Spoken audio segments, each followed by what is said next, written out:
Human trafficking is modern day slavery. That's exactly what it is. Human trafficking has become a serious problem in the U.S. Human trafficking is when people are being coerced into some sort of servitude that they are either doing unknowingly or have been tricked into. During Human Trafficking Awareness Month, local organizations Asha Karen and the North Alabama Human Trafficking Task Force are helping the community better understand the many ways trafficking can happen. The two biggest threats of human trafficking in this area are trafficking by a member of their own family, where an aunt or an uncle or even one of a child's parent can traffic them for drug money, for example. And foreign-born victims have become common targets.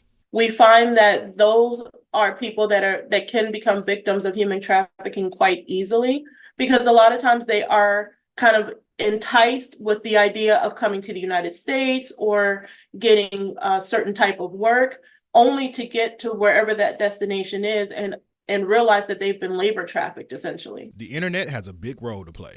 You can be anybody you want on the internet, right? So if there's a young person who has shared a little too much about themselves, and I'm a trafficker and I'm looking for somebody to groom and perhaps pick up to traffic them, I can pretend to be their peer. But all victims aren't young. Human trafficking runs the spectrum. It could be males, females, children, sometimes even elderly. Gay sex trafficking victims, LGBTQ plus sex trafficking victims of any kind are possibilities. Both groups are urging, if you see something, say something. We absolutely try to make sure that people understand that any call that we receive is confidential. We don't share that information with absolutely anyone.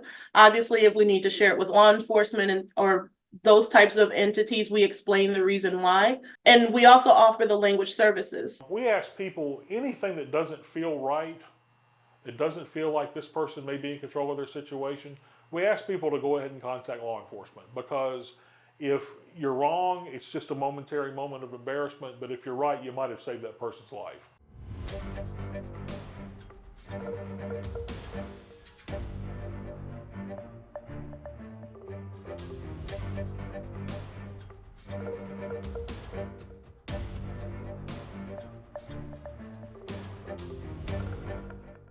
Anybody can be a trafficker, that's a fact. There's no particular profile for them. Traffickers come in many forms.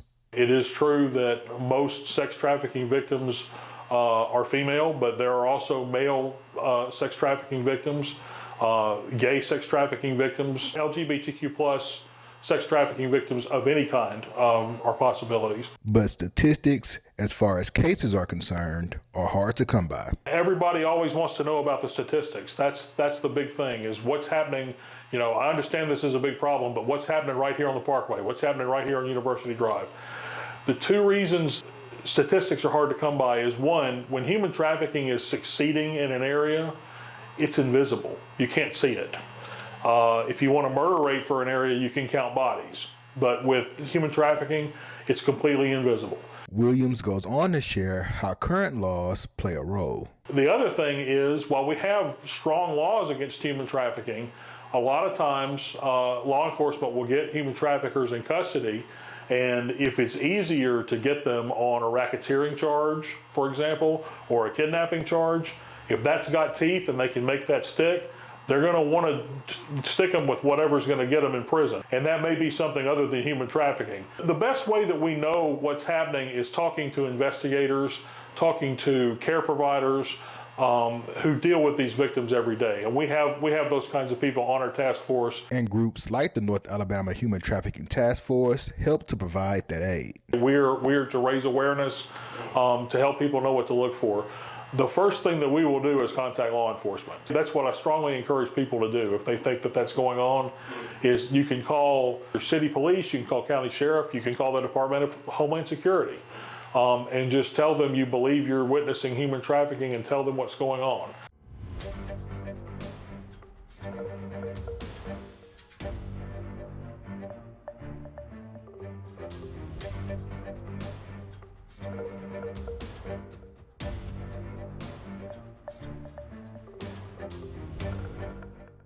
Given the population that we serve, which is generally the foreign-born and culturally diverse, we find that those are people that can become victims of human trafficking quite easily. According to Senate.org, the State Department believes that 72% of human trafficking victims are immigrants. A lot of times they are kind of enticed with the idea of coming to the United States or getting a certain type of work, only to get to wherever that destination is and realize that they've been labor trafficked, essentially. The signs that someone is being trafficked are sometimes not easy to see. Some of the signs that people may overlook is the type of control that one person may have over another. It can also be reflected in how many people live in a household or are being controlled with regards to their comings and goings, whether or not their phone is being monitored.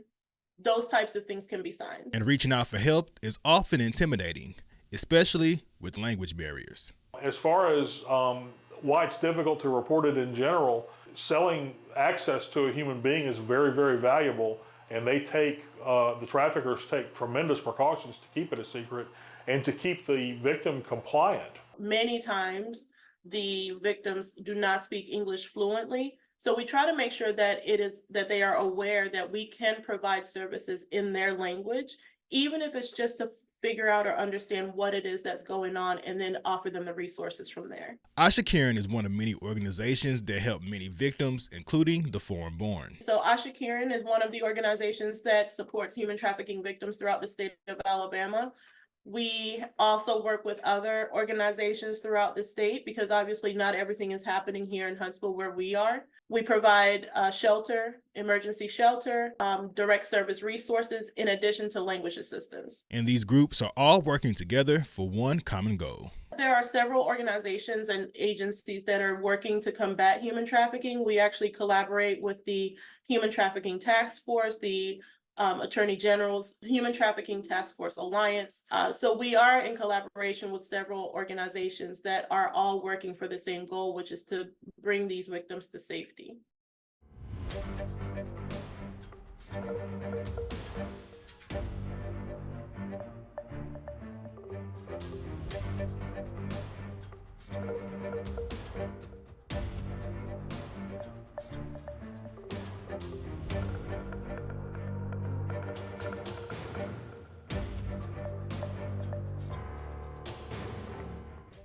We found that having statistical data on the number of cases of victims can be hard to find because of how offenders are prosecuted. While we have strong laws against human trafficking, a lot of times law enforcement will get human traffickers in custody, and if it's easier to get them on a racketeering charge, for example, or a kidnapping charge, if that's got teeth and they can make that stick, they're going to want to stick them with whatever's going to get them in prison. U.S. Attorney for the Northern District of Alabama, Premier Scolona, explains why. We have some statutes where we charge for sex trafficking or labor trafficking, but a lot of times in addition to that, we see other crimes that are being committed by those same traffickers. And so what we do is we use every tool in the toolbox. And there's a reason for that. Sometimes if we can charge a statute that does not require a victim to have to testify and be re-traumatized, we'll often take that road because it serves the victim as well as serving the community and putting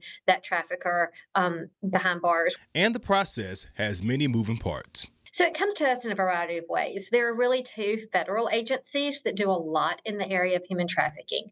One is Homeland Security, and the other is the FBI. We also see a lot of cases that come in from local law enforcement. And so a lot of times we'll work with our state and local partners when a case presents that could have some federal charges as well as state and local charges. Community partners also have a vital role. And then another way that we kind of see cases come in a lot of times is that we have really strong relationships with our community partners and community service partners. And so a lot of times we'll get referrals from that as well, where they know of a situation and we're able to get local or federal law enforcement to go investigate. But it always starts with an investigation. We always encourage folks, if they have tips or if they see something, to report it to either local law enforcement, Department of Homeland Security, or the FBI.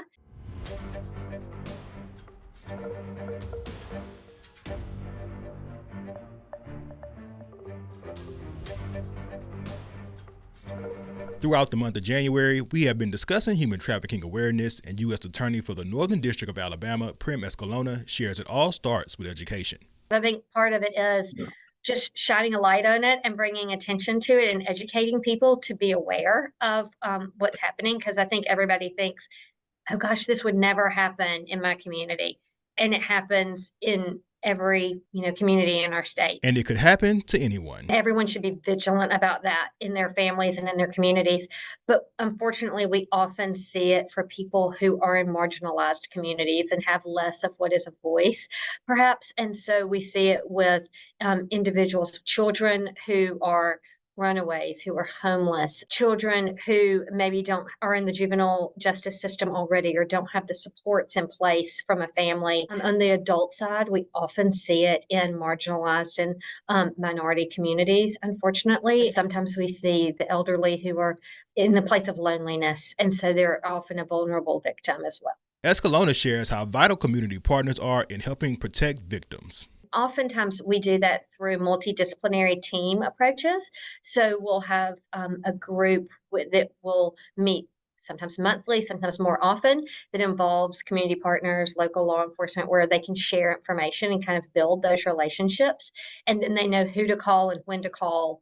And we have the same relationship where we know if we have a situation, we know when to call and who to call. And they both work hand in hand to make sure victims are safe. We have someone that actually works in our office, on our staff. They're victim witness coordinators, and their entire job is to support our victims. And so they're there to make sure that they are supported throughout the process, but also to connect them with services in the community. And so this is really when it's so important to have those relationships with those community providers that have trauma-informed services, because they are in the best position. For Fox 54 News, I'm Ken McCoy.